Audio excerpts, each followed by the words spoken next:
pyramids dotted and rippled across the landscape. Inside these mounds, unusual pottery and ornate artifacts were often found next to human remains of an ancient people that vanished long ago. For over 2,000 years, ancient peoples left their marks throughout the eastern half of the country, referred to as the woodlands. Hundreds of sites containing thousands of earthworks were discovered. Looking at this undertaking in its entirety, it is clear that the labors of the North American mound builders were of such magnitude that these structures are one of the great accomplishments of early mankind.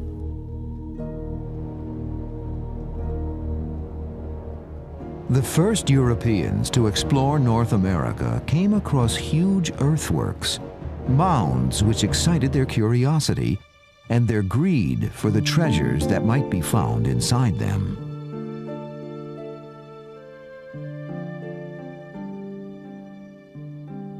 Early excavations uncovered an extraordinary amount of beautifully crafted pottery and artifacts. Many showed sophisticated workmanship and were evidence of elaborate trading networks that brought goods from as far off as the Rocky Mountains and the Gulf of Mexico, a distance of more than 1,000 miles. A number of the ancient graves that were excavated revealed elaborate burial practices. This all seemed far too exotic to be indigenous to the New World. Attempting to make sense of these baffling earthen structures, later visitors to North America refused to accept that they were the work of ancient Indians. To them, the finds were evidence that a more sophisticated culture had once thrived there. Not only did the current lifestyle of the Indians seem unrelated, but the Indians themselves seemed unaware of who had built the mounds. Anxious for a solution, Americans at the time came up with other explanations. The earliest interpretations of the people who built the mounds was that they couldn't have been Native Americans. They had to have been constructed by someone coming in from somewhere else, whether they were lost Welsh tribes or lost children of Israel or Maya from South America or something like that. But in fact, they do appear to be, and there's no evidence to suggest that they're not, purely indigenous. The people who were living here at the time constructed them. Even the lost continent of Atlantis was included in these lost race theories. The ideas presented not only seemed exciting and magical, but were probably promoted to increase the value of the artifacts by those plundering the mounds for profit. These theories also gained support from the racist notion that Indians were not sufficiently civilized or ambitious to have been responsible for such feats. When these lost civilization explanations lost credibility, another rose to replace it. The mounds were natural geological features formed through unusual erosion. Believers pointed out that America was filled with other spectacular and unique natural landforms. The artifacts were often explained as coming from tribes that lived on these natural landforms at different times.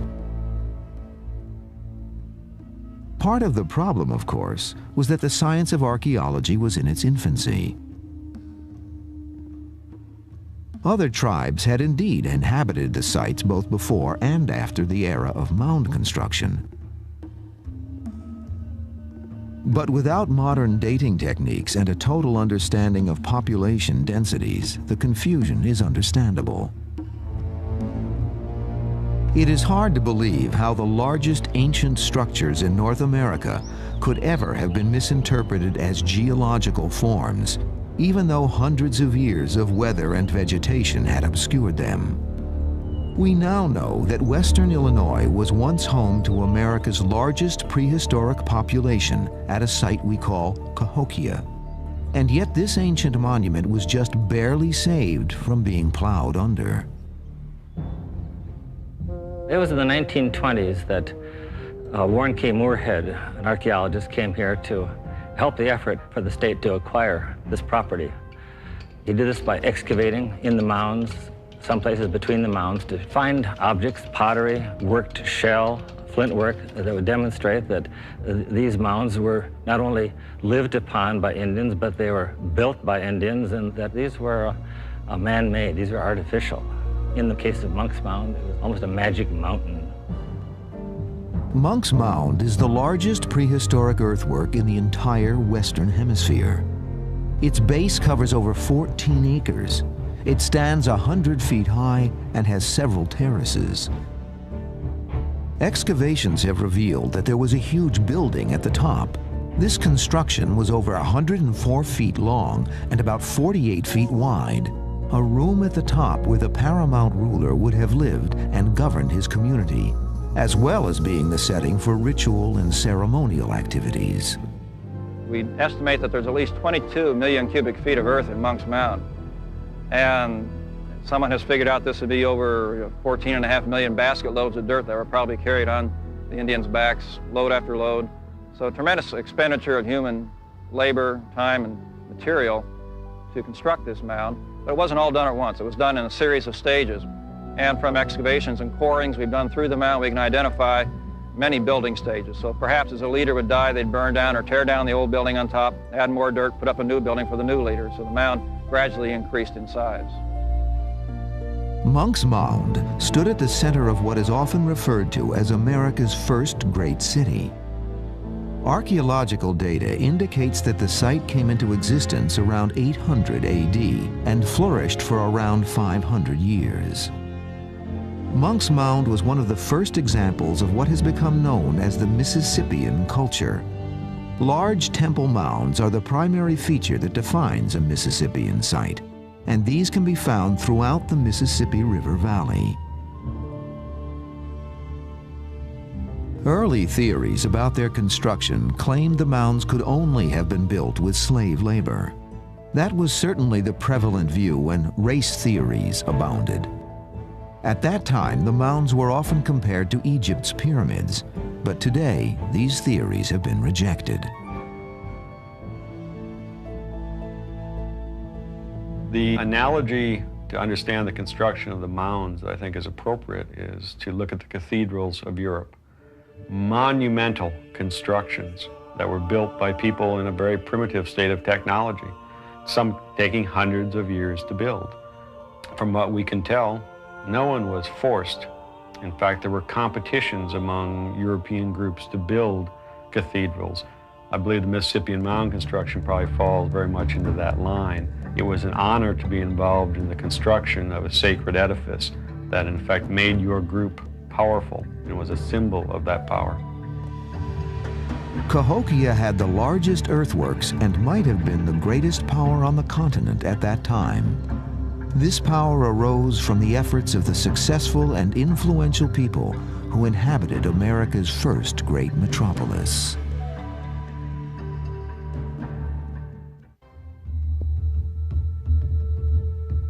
The prehistoric mounds of North America are the most striking remains of Cahokia's lost culture. Thanks to exhaustive research and analysis, we now may be able to get a true picture of who the mound builders were and what life was like for the inhabitants of this great metropolis. 30 years ago, about the time I first started working at Cahokia, the concept was that this was a vacant ceremonial center with these mounds where people would come in on various special occasions. But with all of the detailed work that's been done since then, our concept has totally changed. We now feel that it was a large center with a resident population in the 5 figures and with very specialized subdivisions of the site. For instance, areas that look like suburbs or barrios of Cahokia, each with its own plaza and its own platform mound and its own burial mound. The area within the palisade is what I call downtown Cahokia.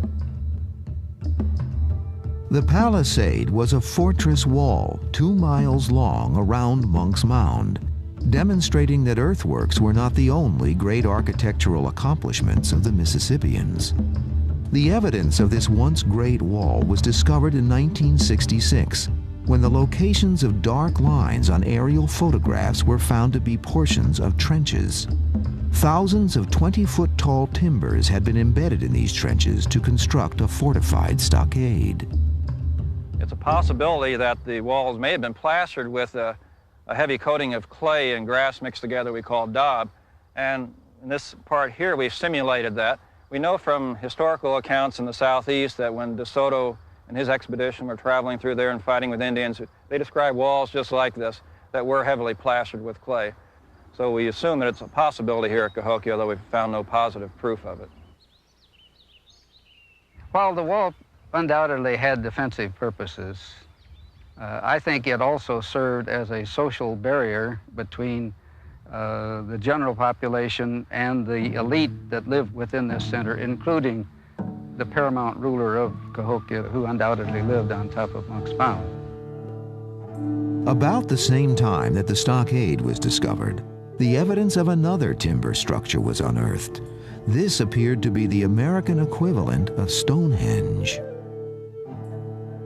This post circle, this American wood henge, is thought of as a solar calendar or a solar observatory because an observer standing next to this center post would see the sun rising over the post behind me with the two white marks, which we've put there, on the first day of spring and the first day of fall, the equinox days, and would also see the sun rising over two other posts on the first day of winter and the first day of summer, the solstice posts. Now, this post circle defined a social space, an area where games could be played, where rituals could be performed, and also for helping to focus the energy of nature into this location. Indians regarded circles as representing the earth, and so this circle probably was thought of as symbolizing the earth in microcosm. North American native populations did not use written language. Artifacts alone would provide the clues for understanding this vanished culture. It was assumed that there was some uniformity in the symbolism in the religious beliefs of the Native American cultures, and this became the basis for interpretation. The sandstone tablet I'm holding was found in excavations on the east side of Monk's Mound, and engraved on its surface was a design of a man wearing a bird-like mask, holding a wing up to one side in sort of a dancing posture. And on the reverse side is a crosshatch design, which some people believe interprets the underworld serpent. So we have embodied on this tablet then the underworld being the serpent, this world being the man, and the upper world, the bird representation. In Mississippian symbolism and motifs and belief systems, these were major realms of the spirit world. It is estimated that at its peak in around 1100 AD, Cahokia had between 20 to 40,000 citizens.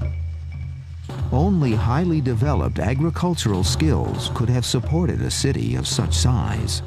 What I'm holding in my hand is a Mississippian hoe. It's manufactured from a chert from southern Illinois. There are quarries located in that area in which the people there locally would manufacture these objects, ship them up to Cahokia, as well as the smaller communities where they would be used in cultivating their fields as well as in the excavation of their houses. With a population too dense to be supported by the natural flora and fauna of the surrounding countryside, and with bountiful harvests a matter of life and death, an obsession with fertility was a constant theme of their culture. We have here an example of a type of pottery which is fairly rare at Cahokia. Now, the symbolism involved in this piece has to do with agricultural fertility. One of the classic designs is shown on this vessel. If you can see this scroll that wraps around here, it indicates rain and it indicates water in general. And we think that this was distributed probably at one of the major ceremonials at Cahokia, which is called the green corn ceremony. The construction of the mounds was certainly a central part of ceremonial life in Cahokia, and their size, shape, and location gave them a unique symbolism. More than 120 were built, each one with its own special significance and purpose. Behind me is Mound 72. I was interested in this because it differs from many of the other mounds at Cahokia site. One difference is its shape, the other is its orientation along different axes than the rest of the mound. So we came up with the interpretation that these ridge mounds were marker mounds, marking important locations at Cahokia. When we excavated, we found that the mound contained about 280 burials. The most important individual buried in the mound was laid out on a platform of several thousand shell beads. This group of beads made the pattern of a large bird.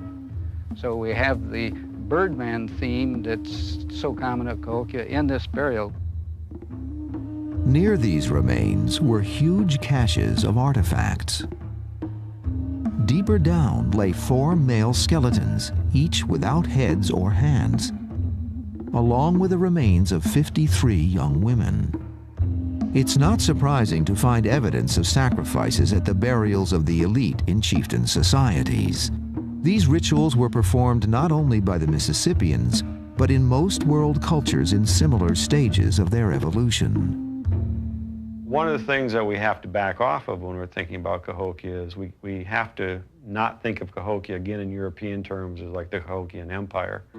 Cahokia probably, in reality, never controlled any areas more than about 50 miles from the site of Cahokia. It did not seem to be involved in that kind of conquest. It had influences throughout the Midwest and the Eastern United States, but they were influences through the passing on of religious beliefs and through trade, not through warfare. It was not a conquest state, it was simply a very large, very successful group of farmers who for a short time did very well by themselves. The people here played games using puck-like objects called chunky stones, found at this and many other sites. They adorned themselves with piercings and tattoos, as shown in their human effigies. But they, like all Mississippian societies, were doomed to extinction.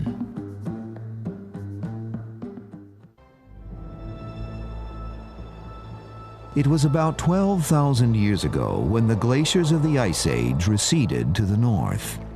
The environment became fit for human habitation in the Middle Eastern part of what is now the United States. The early Paleo-Indians focused their efforts on big game hunting and continued this practice for several thousand years. About 3,000 years ago, the woodland period began, and with it came some very important changes. For the first time, Indians looked primarily to the earth for food and dug into the earth to reshape their environment. This is a worldwide phenomenon at about this time frame. People were building very similar structures in many other parts of the world. It occurs at a time when there's a shift in economies from hunting and gathering to cultivation. And what they represent on one level is that someone had to have enough control over people to say, we need to do this. We need to work cooperatively to do that. With hunting and gathering cultures, you don't have that. Everyone's equal. No one can tell other people what to do and expect them to do it. Given that these are generally ceremonial sites, the idea is that we're generally talking about religious practices. And so it is something that we need to build these kinds of structures because the gods deem it necessary. The earliest mound building culture in North America is known as the Adena complex. Many of their mounds reveal several burial practices that included complete inhumations, cremations, and bundle burials. The Adena didn't build their temple mounds in the shape of pyramids, but they constructed their own fascinating structures, including an earthen observatory dating back to 160 BC. Located in the Anderson Mound site north of Indianapolis, Indiana. This is the central platform of the Great Mound enclosure in Anderson Mounds. You can see the embankment here behind me, constructed by excavating a ditch, throwing the dirt to the outside and piling it up in an embankment. In essence, what was done was a false horizon was created to observe the sunset. There are slight depressions in the embankment that I'm sure were much more obvious originally. Behind me is the dip where the sun sets at the winter solstice, though it's obscured now by tree growth. And over here is the dip where the sun sets at the equinox, and this depression marks where the sun sets at the summer solstice. Around the embankment, there are other dips and depressions that are lined up for the rising and setting points of bright stars. The Adena are probably responsible for one of the most curious and inexplicable earthen constructions ever found. Slithering across the landscape in southern Ohio, the Great Serpent Mound is the world's largest snake effigy. 20 feet wide and 5 feet high, it is nearly a quarter of a mile long. In the 19th century, a tower was built so that tourists could view this enigma. The symbolism of the oval in the mouth of the snake draws the most speculation. It's been interpreted as an egg, a frog, or the world itself. It is believed to be the work of the Adena because the site of a nearby village contains Adena markings. But since effigy mounds contain no artifacts, the Great Serpent Mound defies efforts to understand it. It was around 100 BC that the Adena apparently disappeared from the archaeological record, possibly due to an emerging culture identified as the Hopewell. Archaeologists first thought that this was clearly the ending of one culture and the beginning of another. Now this change is seen as the cultural evolution of the same people leading to the Hopewell era, which then flourished in the Ohio River Valley. In this particular part of the world, there were earthworks built as circles and squares and octagons, and then miles and miles of just parallel walls. So the designs are very important and had special meaning to the people who made them, and they put a great deal of effort into placing these things on the ground. It's important to realize that what we perceive as a mound is really the final stage of construction at that particular location. When no longer in use, ceremonial sites and buildings were turned into burial sites and finally capped off with earth to form the conical shapes we see today. Fortunately, the burial practice of interring the dead with offerings and belongings has allowed us to find many important artifacts.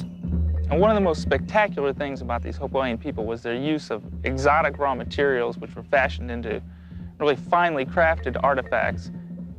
Copper occurs in a native nugget form at several locations throughout the eastern United States. There's no local sources of copper here. And really tremendous quantities of that material were brought here to the site and worked into artistic objects. Some of these were objects of personal ornament, like ear spools, little copper discs that were worn at the ears, breastplates, which are associated only with the very highest status individuals. A critical point to remember in the study of cultures like the Hopewell is the danger of drawing all our conclusions about them from evidence found at the mounds, since these ceremonial artifacts don't accurately reflect the day-to-day life of the early mound builders. It's important to recognize that these people, their lives were not entirely focused on death and mortuary behavior. They led rich and varied lives like everyone else that involved, the whole range of human activities and emotions. These people lived in households and hamlets scattered throughout the river valleys. These settlements have been the focus of the most recent archaeological work being undertaken at Hopewell sites. Excavations at these sites have brought a whole new perspective to the Hopewell culture. Every fragment found becomes a part of an unfolding tapestry of human experience in prehistoric America. This is one of the things that we're finding a lot of here at the site. It's a fragment of a ceramic vessel. A lot of the pits that we've excavated have a large number of pieces, and we believe we'll be able to fit them together and see what the vessels actually looked like. From this fragment, I think we're looking at the upper part of a bowl, and the curvature suggests that it would have been a round-bottom vessel, probably for storage of something. At a typical Hopewell settlement around 200 AD, there would be a thatched and pole structure for a small number of families to live in. Because needed resources were scattered far and wide, the settlements were dispersed across the area. Even though they were becoming more and more dependent on agriculture, greater population densities were not yet possible. Something that we have acquired information on really only in the last 20 years is that these people had domesticated plants, and through sifting the contents of these trash pits like we're excavating here, through very fine mesh, using water flotation and in some cases chemical flotation to retrieve charred remains of the foods that they ate, we have found kernels of corn, but we find only occasional kernels or broken, burned parts of cobs, and they clearly knew about it and used it, but it was not part of their agricultural repertoire. The work going on at excavations like these is only part of the effort to understand the prehistoric peoples of North America. The science of archaeology faced a daunting challenge in trying to reconstruct the mound-building cultures of North America. To begin with, the mounds had been constructed of soil and were more prone to the ravages of time than the ancient stone edifices found elsewhere in the world. It is impossible to determine how much more defined building angles were originally, and how much the ditches and depressions have been filled in. And time has taken its toll on most of the objects left behind by these fascinating people.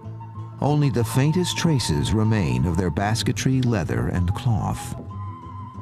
If we use a definition of archaeology as the scientific study of the material remains of the human past, all we have left to work with are those material remains that survive. Generally stone artifacts, pottery, some metals.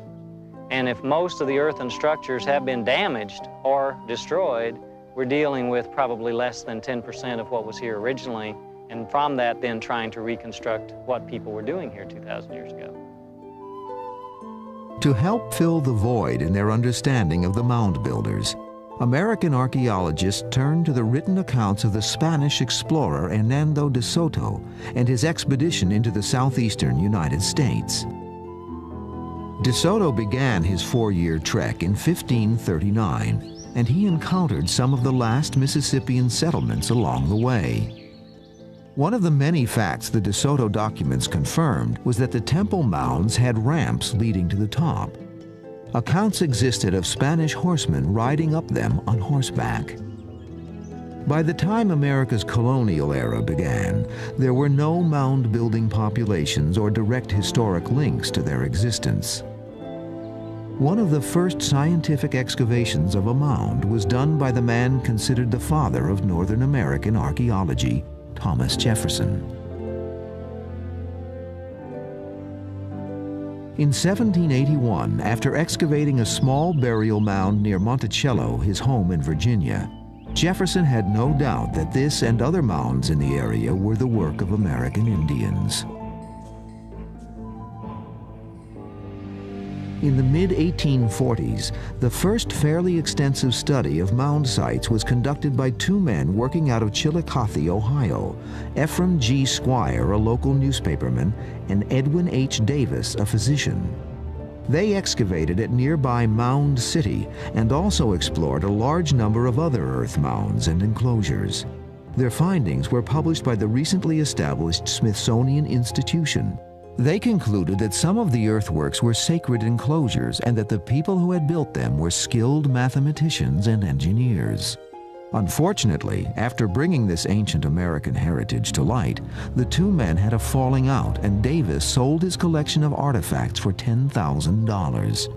With no reliable federal or state legislation existing to protect these sites, the destruction and looting of the mounds and their buried treasures became a critical problem. They were very obvious. People excavated them purely out of curiosity, with no record keeping whatsoever. One instance that I know of, a farmer was removing a burial mound, found a copper artifact, and used it to repair his shovel. There were Mississippian mounds that were dynamited and artifacts hauled out in wheelbarrow loads and sold to people right on the spot, and the collection dispersed all over the country.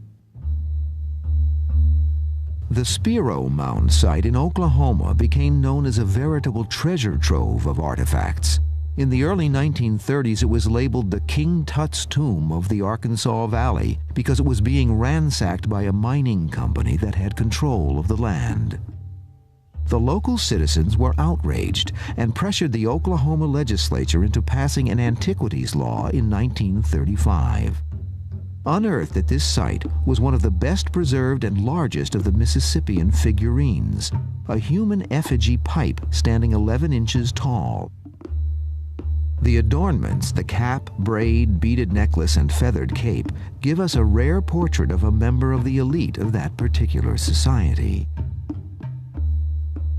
The long fight to preserve the Mississippian site in Alabama, now called Moundville, is an even more dramatic example of people taking pride in local history. In the 1920s, the people banded together and bought pieces of the property containing the mounds whenever they could afford to do so. A young archaeologist named Walter B. Jones mortgaged his house on more than one occasion and labored tirelessly to gain support. In 1929, he wrote, "This matter has been before state and federal legislative bodies time and time again, and has never made any headway. In the meantime, the mounds are slowly disintegrating. We robbed the Indians of everything they had, and the least we can do is to preserve this wonderful monument which they left behind." The persistence of Walter Jones and other citizens paid off. In 1933, Mound State Park was established. To create further interest, Jones assisted in the production of a film called Temples and Peace. Most importantly, the film chronicled some of the crucial excavations made by the Alabama Museum of Natural History. One early experiment was to test the amount of effort that went into building the mounds. Assuming that an average basket load contained 35 pounds of soil and a round trip for each bearer took 20 minutes, the project involved approximately 10 million man-hours of work. Over 1 million artifacts were recovered, and also well-preserved fireplaces and burial sites just beneath the flooring of dwellings. As indicated by the film title Temples and Peace, the site produced no real evidence of war by or against this particular society. Only 79 arrowheads were found and no other obvious weaponry. Out of 3,000 skulls studied, only 2 showed damage that could be attributed to violence. The average height of the skeletons was just under 5 feet 4 inches. Curiously, thanks to the Great Depression, much work was done at the mound sites. In 1938, restoration of Moundville was undertaken by work crews of the Civilian Conservation Corps, the CCC. As part of the many CCC projects, men were finding themselves in excavation crews under the supervision of a trained archaeologist, and the work they did paid off in many important discoveries.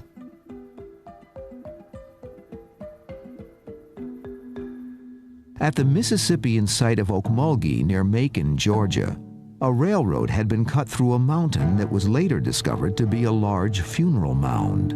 Noted archaeologist A.R. Kelly brought his CCC team to Okmulgee, where they made a clearer crosscut that revealed 5 distinct layers.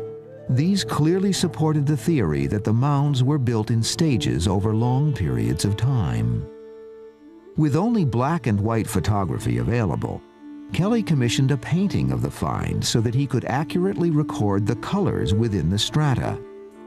Kelly and his crew also uncovered a well-preserved floor and reconstructed the building that once stood over it. Most people, when they visit a mound site, see large earthworks, and they think in terms of mounds only, but a unique feature here is the earth lodge that's behind me. It's a reconstructed religious meeting place or a cultural meeting place, perhaps a business meeting place. As you enter the earth lodge, around the wall, there are 47 seats. Starting from the entrance and going around to the platform, each seat gets wider and higher until you get the final 3 seats for a total of 50 on the platform itself. The Earth Lodge itself is an almost perfect circle. It comes within 6 inches. The upright timbers do form a perfect 16-foot square. The reason the flooring had been so well preserved was that it appears that the site was burned about the time the people moved away. The ceremonial burning of temple sites is thought to have been an integral part of their rituals. But why the site was vacated is the lingering question. For about 2,000 years, the practice of mound building was associated with the most important, if not dominant, cultures of North America. During the Adena, Hopewell, and then Mississippian eras, these cultures seemed poised to become one of the world's great civilizations. But then they seem to have inexplicably disappeared from the land. One of the things that has impressed me as I work on the Hopewell question is rooted in this long-term stable adaptation that they achieved, lasting anywhere from 400 to 600 years.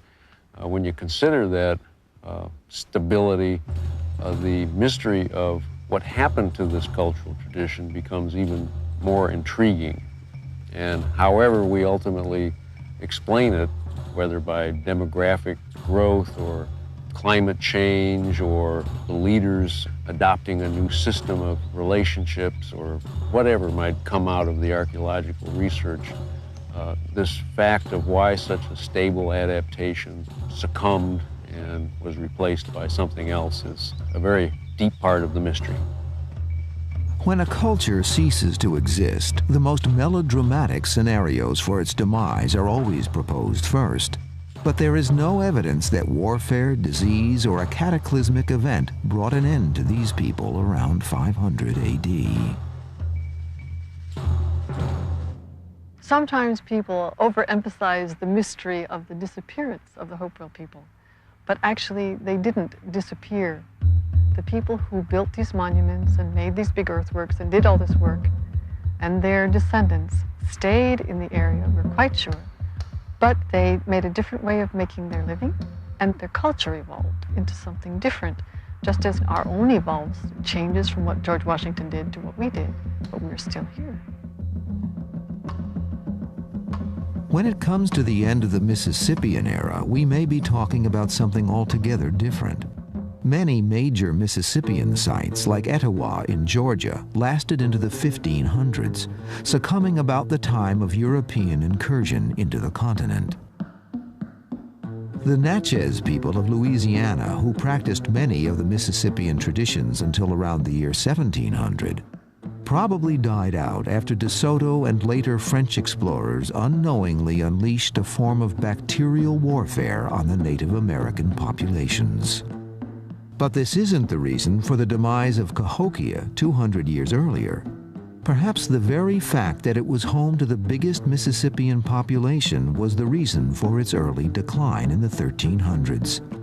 Many theories for its demise are based on the kinds of problems that continually plague urban settings.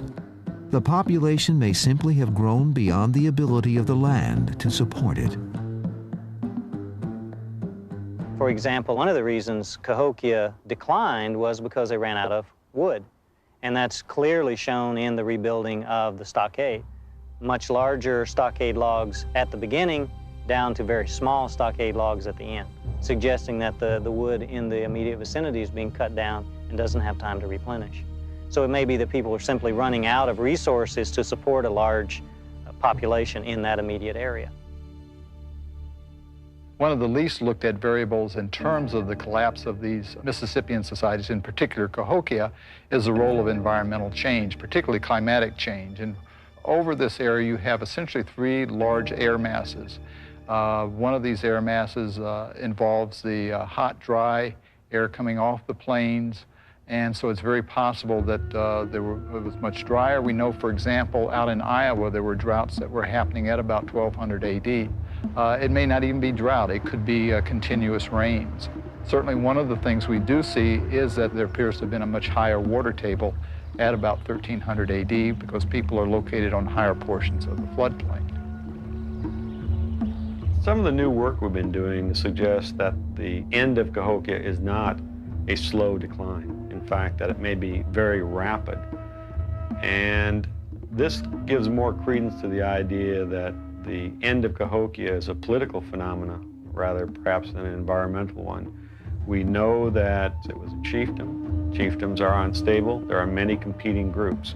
It is very likely that the end of Cahokia came through something like civil war, and that it created a situation, in effect, where there were no winners, and that you had basically a dispersal of elites with their followers throughout perhaps the west and to the north, and that simply was the end of Cahokia. It was rapid. It may have taken place in 10 or 20 years rather than 100 years.